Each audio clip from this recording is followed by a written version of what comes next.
কি করেছে আমি জানি না।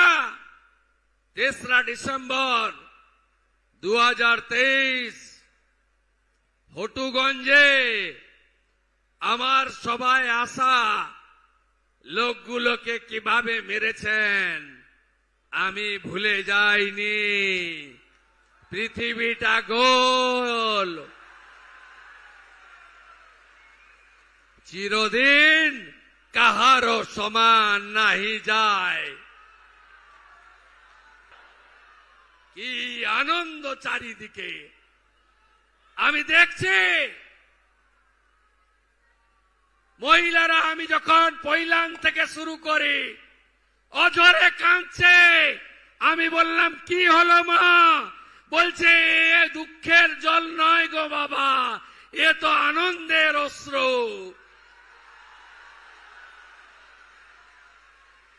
তাই 1 লক্ষ মার্জিন চাই, আর চাই শান্তিপূর্ণ ভোট।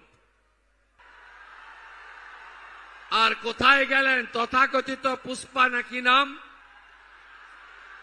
ও ডাকাতটা কোথায়? ওই ডাকাতটা কোথায়? কোথায় দেখা যাচ্ছে? দেখা যাচ্ছে? যত অভিযোগ করেছে সাধারণ নির্বাচনের সময় সবগুলোর বিরুদ্ধেই ব্যবস্থা হবে। ফেলে রেখেছিল জেনারেল ডিজিডি করে, সব এফআইআর হয়েছে। গুন্ডামি করতে দেব না, নিশ্চিন্ত থাকুন। বাইক বাহিনীকে ঘুরতে দেব না, সাদা থান বাড়িতে ফেলতে দেব না, দেখে নেব, ভেঙে দেব, কেটে দেব, এসব অতীত। কোথায় পুষ্পা? কোথায় আপনি? দেখতে পাওয়া যাচ্ছে না?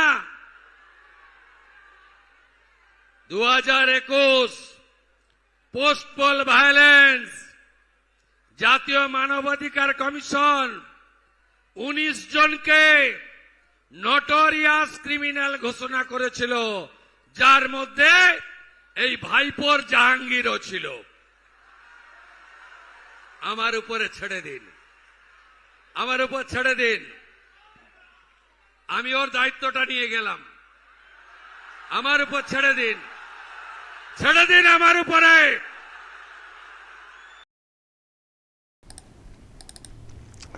কোথায় পুষ্পা? ডাকাতটা কোথায়? ফলতাতে গিয়ে একেবারে এইভাবে বলেছেন নতুন মুখ্যমন্ত্রী শুভেন্দু অধিকারী। ডাকাতটা কোথায়? পুষ্পা কোথায়? সত্যিই তো কোথায় পুষ্পা? ঝুঁকেগা নেহি বলেছিলেন না? জাহাঙ্গীর খান কোথায়? শুভেন্দু অধিকারী আজকে তো দাপিয়ে প্রোগ্রাম করে এসছেন। এক তো ওনার যাওয়া থেকে শুরু করে দেখছেন যে রাস্তাতে ঘিরে লোকজন কীরকম জমায়েত হয়ে একবার দেখা, মুখ্যমন্ত্রীকে দেখা এবং হাত মেলানোর চেষ্টা হয়েছে। আর মহিলারা তো দেখে আনন্দে কেঁদে ফেলেছেন অনেকে। সত্যিই তো কি ছিল ওখানে অত্যাচার, কি নির্যাতন চলছিল। এখন তো মুক্ত আকাশ, মুক্তির পরিবেশ, মুক্ত বাংলা, আনন্দ তো হবেই। আর সেই কাজটা যিনি সামনে থেকে করছেন, এইসব বিষাক্ত পরিবেশকে দূর করে সুন্দর পরিবেশ বাংলাতে, তিনি হচ্ছেন নতুন মুখ্যমন্ত্রী শুভেন্দু অধিকারী। ফলে তাকে দেখতে পাচ্ছেন সামনে। ওখানে সব ডায়মন্ড হারবার মডেল চলতো, সব ওই ভাইপো বাহিনীর দাপট ছিল, সন্ত্রাস ছিল, মুক্ত ব্যাপারটা ছিল না।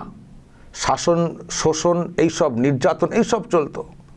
তো এখন মানুষ যেন কথা বলতে পারছেন, স্বতঃস্ফূর্ত একটা সাড়া মিলছে, সবাই যে যার মতো করে চলতে পারছেন, থাকতে পারছেন, হাঁটতে পারছেন, কথা বলতে পারছেন। তো যাদের জন্য, যে বিজেপির জন্য আজকে এইরকম হলো এবং যিনি সামনে থেকে লড়াইটা করেছেন এবং যিনি বর্তমানে সরকারের হালটা ধরেছেন, সেই শুভেন্দু অধিকারীকে দেখে আবেগে দেখতে পাচ্ছেন তো, মানুষ একেবারে, মানুষের ঢল দেখতে পাচ্ছেন দর্শক। ওনার এই ফলতা যাওয়ার পথে উনি আজকে একটা বৈঠকও করেছেন ডায়মন্ড হারবারে, তারপর ফলতাতে একটা প্রোগ্রাম করেছেন। তো এই পুরো যাতায়াতের পথে মাঝে মধ্যেই এই রকম ভিড় ছিল, দাঁড়াতে হয়েছে, কথা বলতে হয়েছে এবং জনগণের সঙ্গে মিশে গেছেন। অত প্রোটোকল ইত্যাদি এইসব না, পুরো দেখছেন তো পুরো জনগণের সঙ্গে মিশে গেছেন। দুদিকে শুধু লোক দেখুন, লোক দেখুন। জীবনে ওই বিতাড়িত মুখ্যমন্ত্রীর এরকম প্রোগ্রাম দেখেছেন? জীবনে 15টা বছর তো কাটিয়ে গেছেন, এই রকম ভিড়, এত আবেগ, এত উচ্ছ্বাস দেখেছেন আগের মুখ্যমন্ত্রীকে? উনি তো কিছু কিছু করতেন। আবার ওনার ভাইপো তো কর্পোরেট আকারে বেলুন, বড় বড় বেলুন সাজানো, আর ওই পোস্টার আগে থেকে জানি না কোথা থেকে ছাপা হয়, একই জায়গায় থেকে হয়তো ওই বলে দেয় অমুক দিন যাবো, পোস্টার ছেপে ফেলো, মানে ওই রকম পোস্টার এবি করে সব ওই কর্পোরেট আকারে, যেমন কর্পোরেট সংস্থাগুলো বিজ্ঞাপন করে না কোনো প্রোগ্রামে, ওই টাইপের হতো। আর এটা কি? এটা হচ্ছে স্বতঃস্ফূর্ত মানুষের আবেগ, মানুষের আবেগ। তো এইসব তো হয়েছে। এবং উনি একেবারে ওখানে গিয়ে যে সভাটা করেছেন ফলতাতে, যেখানে ভোট রয়েছে 21শে মে, যে ভোটটা বাতিল হয়েছিল ওই পুষ্পা জাহাঙ্গীর খানের ওই ছাপ্পা রিগিংয়ের অভিযোগের কারণে, ইভিএমে ওই বোতাম, মানে বিরোধীদের বোতাম বন্ধ করে দেওয়ার কারণে। তো সেখানে ভোট আছে 21শে। তো উনি ওখানে একটা প্রোগ্রামও করেছেন, এবং সেখানেও প্রচুর লোকজনের ভিড় হয়েছে, মহিলাদেরও সব ভিড় হয়েছে। সবাই একটা মুক্তির মানে একটা স্বাদ পেয়েছেন। এখনও ওখানে ভোট বাকি আছে, কিন্তু যেহেতু পরিবর্তন হয়ে গেছে, মানুষ যেন নতুন করে স্বাধীনতা ফিরে পেয়েছেন, মানে এই টাইপের। তো ওখানে গিয়ে একেবারে পুষ্পার গড়ে গিয়ে এইভাবে চিৎকার করেছেন, কোথায় পুষ্পা, ডাকাতটা কোথায়, কোথায় পুষ্পা? একেবারে চিৎকার করে ওখানে বলে এসছেন, কাঁপিয়ে দিয়ে এসছেন কার্যত ফলতাতে শুভেন্দু অধিকারী। আর সেই পুষ্পা, জাহাঙ্গীর খান, তাদের কোনো পাত্তা নেই, তাদের কোনো পাত্তা নেই। আমি দর্শক আজকে সকালে একটা প্রোগ্রাম করেছিলাম, সেখানে আমি দেখিয়েছি। গতকাল উনি একটু বেরিয়েছিলেন, বেরিয়ে মিডিয়াতে বক্তব্য রাখছিলেন, পুরো খাঁকা করছে চারিধার, কোনো লোকজন নেই আশপাশে, সেই অর্থে কেউ নেই, প্রচারই নেই। দেখবেন শুভেন্দু অধিকারী তো বলে এসছেন লক্ষাধিক ভোটে ওখানে বিজেপির প্রার্থী জিতবেন, লক্ষাধিক ভোটে। আর সত্যি ওখানকার যা পরিবেশ, এবং ওখানে সনাতনীদের সংখ্যাটাও অনেক বেশি, 72% সনাতনী ভোটার। আর যারা অন্য ধর্মের লোক আছেন তারাও তো ভোট দিতে পারতেন না, তারাও পছন্দের প্রার্থীকে ভোট দিতে পারতেন না, ভোট তো হতোই না।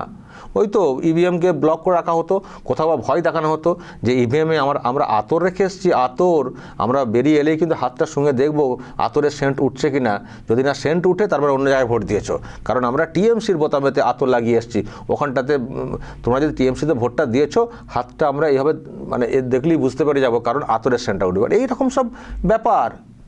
এই করেই 24-এর লোকসভার ভোট হয়েছে, যেখানে মানে ওখানে 1.5 লক্ষ না কত মার্জিন হয়েছিল শুধু ফলতাতে, আর সব মিলিয়ে 7 লক্ষ। একই মডেল, একই ফর্মুলা, মানে মডেল চলতো ডায়মন্ড হারবারে। তো ওই করে 7 লক্ষ ভোটে জিতে আবার পার্লামেন্টে গিয়ে কি ফুটানি, এত ভোটে আমি জিতে এসেছি। ওই তো অবস্থা, দেখবো তো কত ভোটে জিততে পারেন।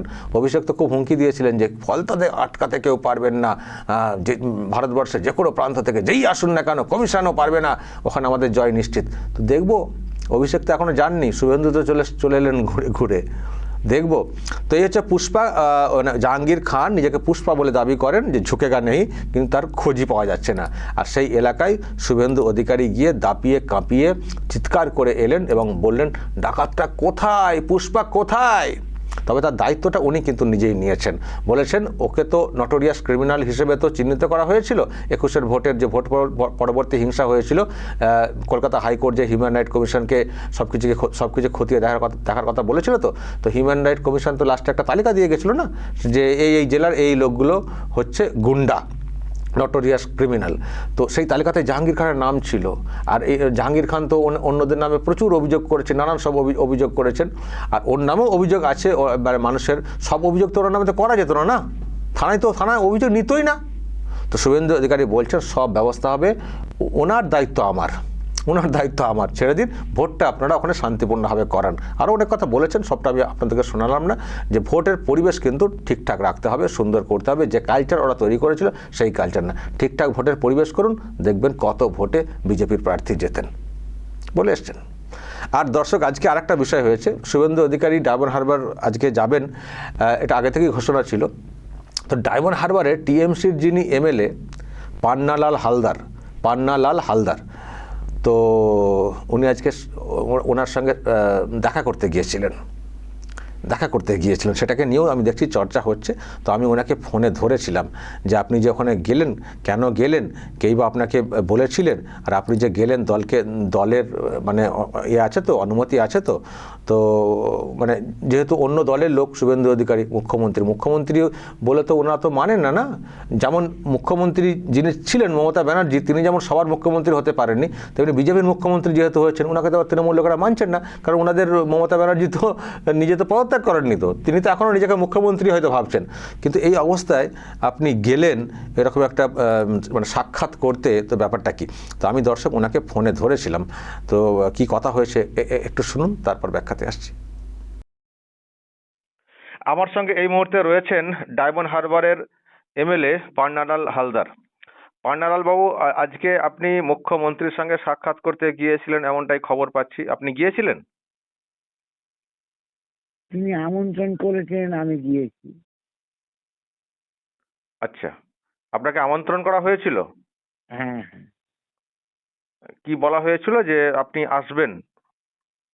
আমন্ত্রণ যেমন ভাবে করে, বললো আপনি যাবেন কালকে, আমরা ওখানে যে আমার মিটিং আছে আমি যাব। আমি বললাম ঠিক আছে, তো আমি তো মানে নিমন্ত্রণ তো চিঠি না করলে হয় না। উনি বললেন যে আমার তো দাদা ওই মানে প্রশাসনিক মিটিং, আপনি একটু যাবেন। তাই গিয়েছিলাম সৌজন্যমূলক সাক্ষাৎকার। মানে কে কে আমন্ত্রণটা কে করেছিলেন? মুখ্যমন্ত্রী নিজে, আচ্ছা, মুখ্যমন্ত্রী নিজেই ফোন করেছিলেন? ফোন নয় মুখে বলেছিলেন। মুখে বলতে কোথায় দেখা হলো? কাল বিধানসভায়। আচ্ছা, বিধানসভায় দেখা হয়েছিল, ওখানে বলেছিলেন আপনাকে থাকার কথা, তাই তো?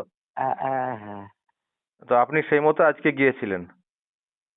এই হতে পারে সৌজন্যমূলক সাক্ষাৎকার যাওয়া দরকার। আমি ডায়মন্ড হারবার এমএলএ, তিনি ডায়মন্ড হারবার সারা পশ্চিমবাংলার মুখ্যমন্ত্রী, তিনি আমাকে আমন্ত্রণ করেছেন, আমি দেখা করতে গেছিলাম।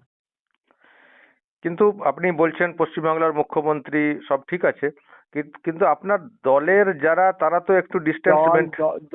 এখানে দলের কথা কিছু নেই। দল তো আমাকে বারণ করেনি, দল তো আমাকে যেতেও বলেনি, বারণ করেনি। আমার বলেছেন উনি, আমি ডায়মন্ড হারবারে বাড়ি আমার, ডায়মন্ড হারবারে উনি এসছেন, আমি সৌজন্যমূলক সাক্ষাৎকার জন্য গেছি। না, আপনি দলকে কি জিজ্ঞাসা করেছিলেন নাকি যে এরকম বলেছেন মুখ্যমন্ত্রী? এরা বলেছে, আমাকে বলেছে, আমি কেন দলকে কিছু বলিনি, দলকে আমি কিছু জানাইনি, বলিনি, আমি সোজাসুজি দেখা করতে গেছি। এখানে আমার বাড়ির কাছে এসছেন, আমি যাবো না? আসলে হ্যাঁ, আপনাদের যখন মুখ্যমন্ত্রী ছিলেন মমতা ব্যানার্জি, উনি যখন বৈঠক ডাকতেন তখন কিন্তু বিরোধীদেরকে ডাকা হতো না। আমি এখানে বিরোধী এমএলএ ছিল না বাবা, আমার ড্রাইভার নামারে এখানে না, এখানের কথা শুধু বলছি না, যেখানে আর কি আছেন। অন্য জায়গার কথা আমি জানি না।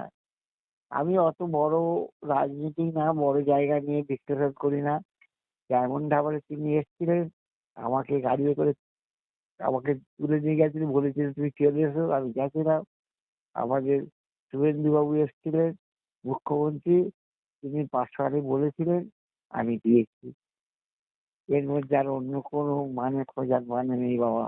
না, অন্য কোনো মানে নেই। আমরা কালকে শুনছিলাম মুখ্যমন্ত্রী বিধানসভাতেও একই কথা বলেছেন যে যারা বিরোধী তাদের সঙ্গে কথা বলতে হবে, মন্ত্রীদেরকেও বলেছেন সাক্ষাৎ করতে হবে, চিঠি দিলে তার প্রাপ্তি স্বীকার করতে হবে। হ্যাঁ, সেটা মুখ্যমন্ত্রী বলেছেন, বলেছেন। সেটা আমরাও শুনেছি, হ্যাঁ, তিনি বিধানসভায় বলেছেন।